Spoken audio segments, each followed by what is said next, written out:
Kita masuk konsentrasi larutan. Ya. Larutan itu adalah campuran homogen antara zat terlarut dan zat pelarut. Contoh larutan gula. Nah, larutan gula itu berarti zat terlarutnya adalah gula, pelarutnya adalah air. Nah, tingkat keenceran atau tingkat kepekatan, maka larutan terbagi dua. Ada larutan encer, ada larutan pekat. Dikatakan larutan pekat jika gula yang dilarutkan dalam air itu banyak, maka itu namanya larutannya pekat. Tapi jika gulanya yang dilarutkan sedikit, maka namanya larutan encer. Tingkat kepekatan suatu larutan itu disebut dengan konsentrasi. Nah, konsentrasi itu ada beberapa jenis, yaitu yang pertama persen massa, persen volume, bagian per sejuta, kemolaran, kemolalan, dan fraksi mol. Maksud kita yang pertama persen massa. Persen massa adalah jumlah gram zat terlarut dalam 100 gram larutan. Jadi kalau dirumuskan, persen massa adalah massa zat X per massa semua zat dikali 100%. Untuk larutan ya anak-anak, untuk larutan, persen massa untuk larutan, maka rumusnya persen massa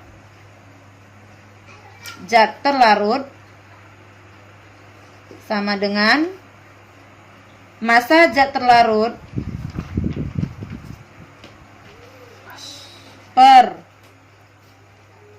massa larutan dikali 100%.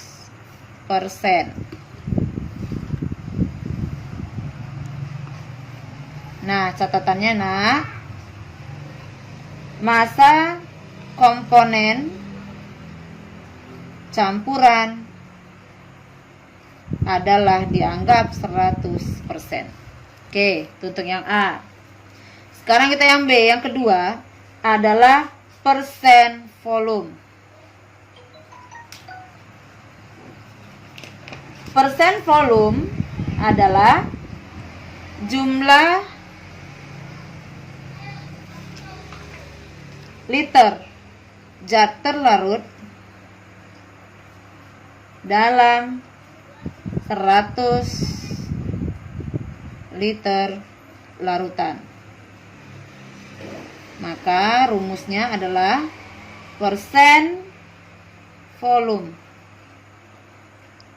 zat X sama dengan volume zat X per volume larutan dikali 100%.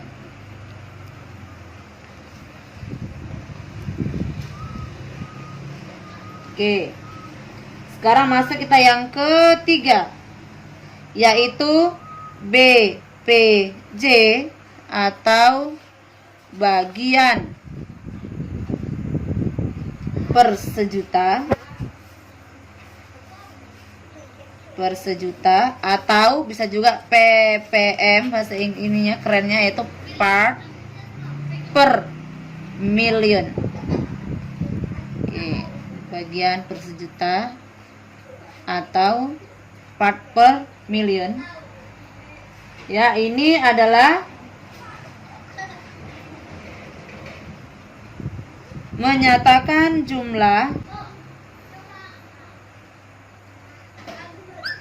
bagian komponen dalam sejuta bagian campuran. Nah, BPJ ini biasa digunakan untuk menentukan kadar suatu campuran yang jumlahnya sangat sedikit.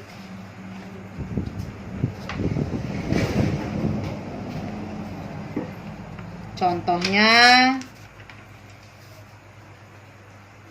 campuran gas di dalam udara. Nah, rumusnya BPJ zat A sama dengan massa zat A per massa campuran dikali 10 pangkat 6.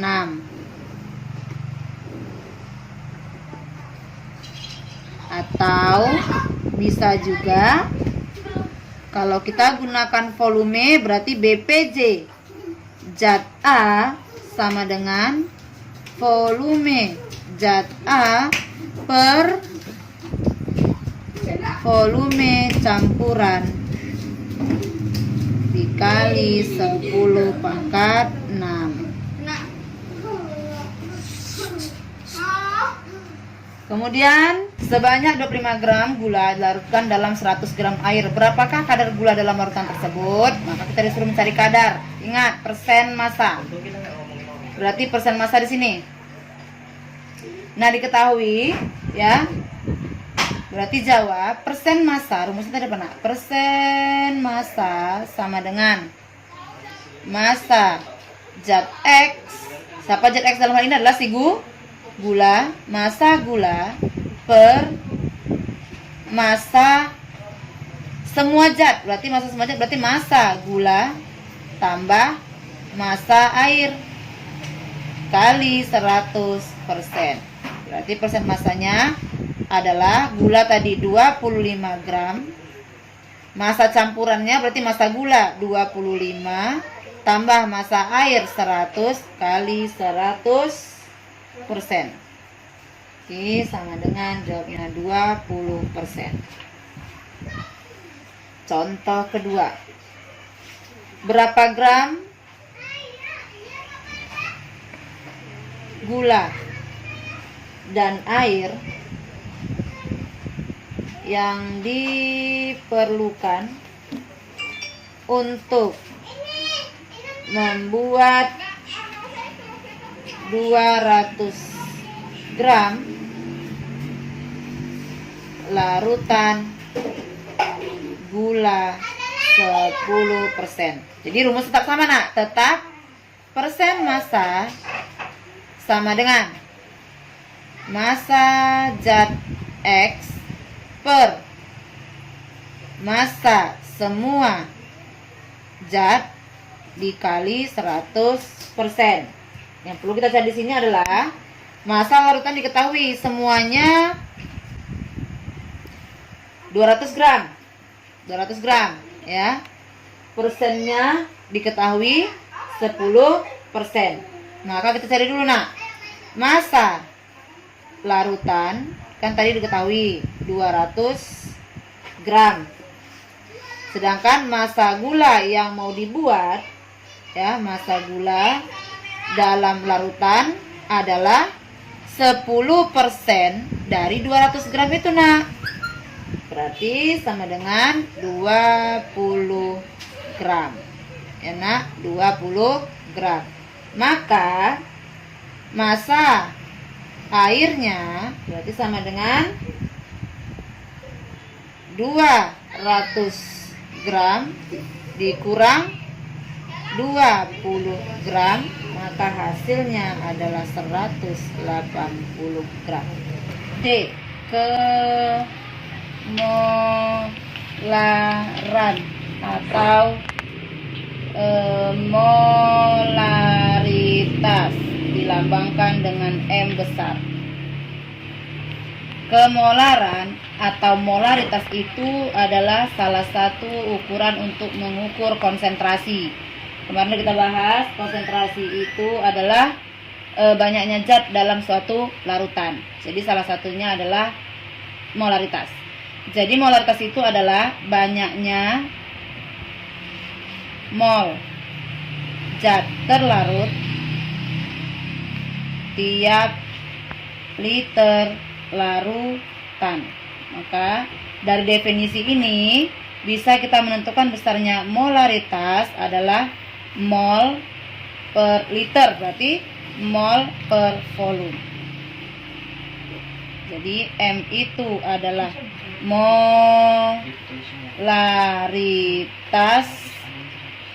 mol per liter satuannya. Kemudian N itu adalah jumlah mol. Kemudian V itu adalah volume dalam liter. Ya, contoh.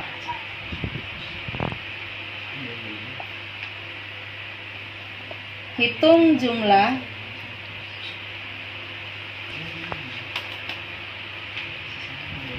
mol dan massa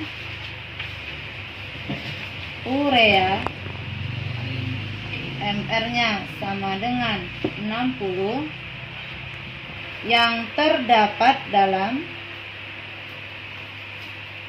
200 ml larutan urea.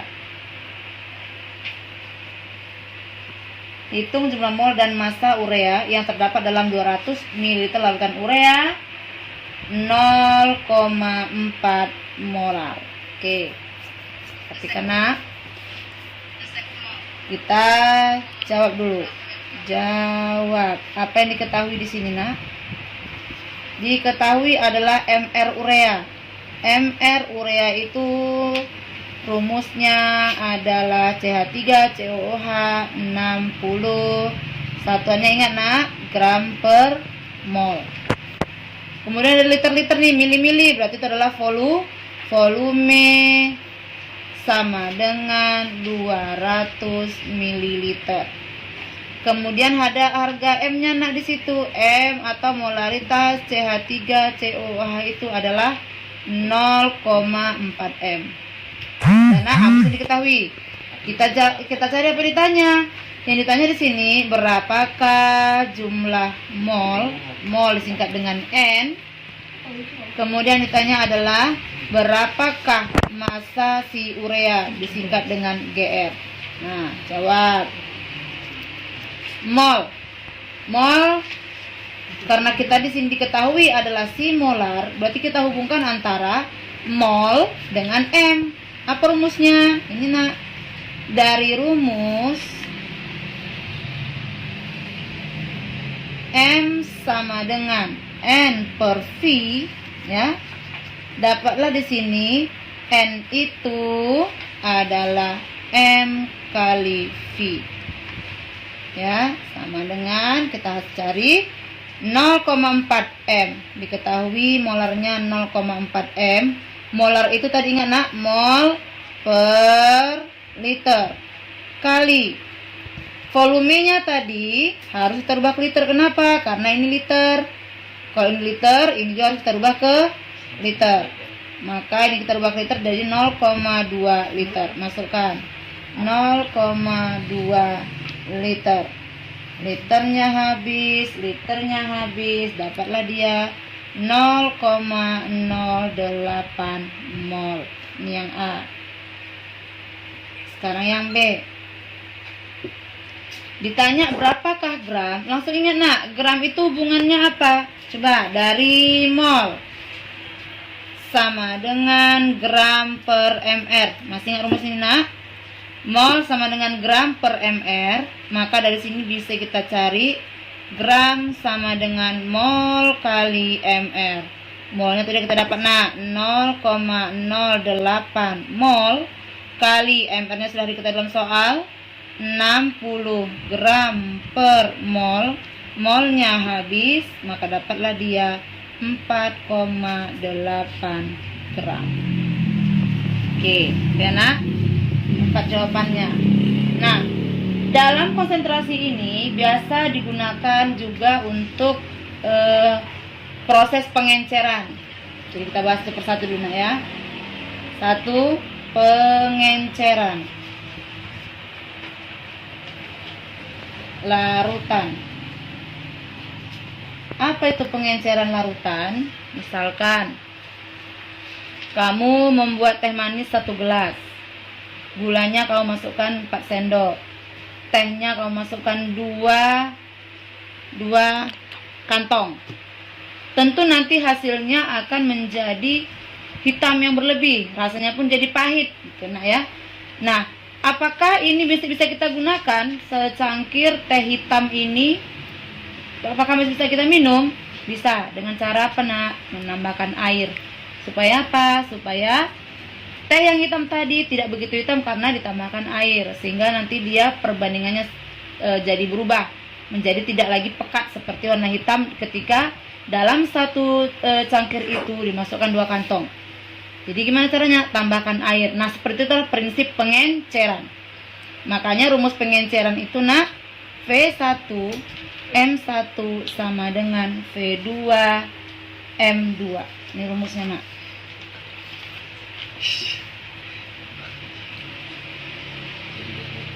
Ya, jadi dalam pengenceran larutan itu, jadi teh manis yang tadi kepahitan atau kemanisan bisa ditambahkan air, itu namanya pengenceran. Maka rumusnya V1 kali M1 sama dengan V2 kali M2.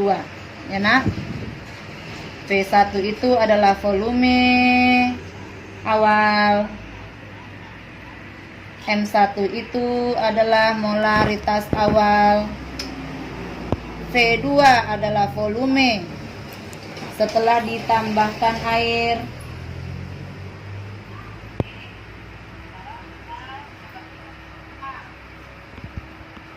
Nah, molaritas itu pasti berubah nak.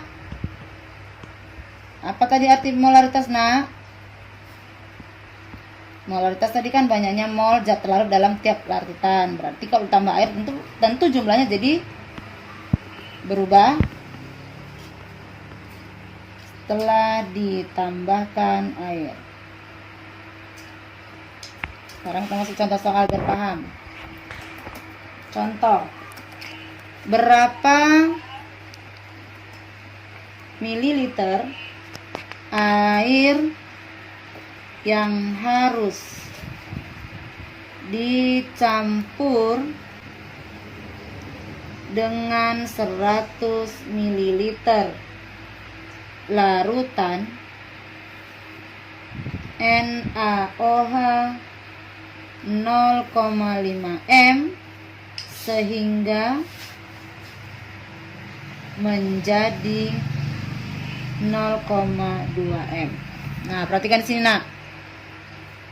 Awalnya volumenya 100 mili, larutan itu mengandung NaOH sebanyak 0,5 molar.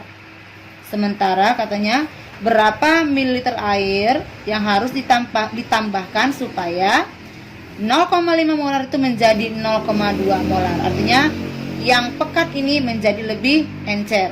Nah, berarti ini kita buat dulu, diketahui V awalnya, V awal adalah 100 mili, M awalnya adalah 0,5 M. Yang diminta M akhirnya setelah penambahan adalah 0,2 M. Maka yang ditanya berapakah volume yang ditambahkan supaya nanti hasilnya jadi 0,2. Gitu ya nak. Maka kita buat jawab. Apa maksudnya nak? V1 M1 sama dengan V2 kali M2. Nah ingat, jadi karena airnya ditambah, tentu volumenya harus bertambah gitu. Jadi V1 tadi kan 100 nih, molarnya 0,5. Jadi ini nggak perlu kau rubah ke liter nak. Kalau mau rubah ke liter, nanti ini rubah lagi ke liter. Kalau ini mili ya, hasilnya mili nggak apa-apa, sama dia. Nah volume 2 awalnya tadi kan 100 nak, ya kan? Terus berapa lagi harus ditambah? Maka anggaplah X supaya jadi 0,2. Itu ya nak, supaya jadi 0,2. Berarti ini 50 sama dengan 20 tambah 0,2 X ya. Ini 0,2, ini 0,2 X, ini 20. Berarti X sama dengan 30 per 0,2 sama dengan 150 mili.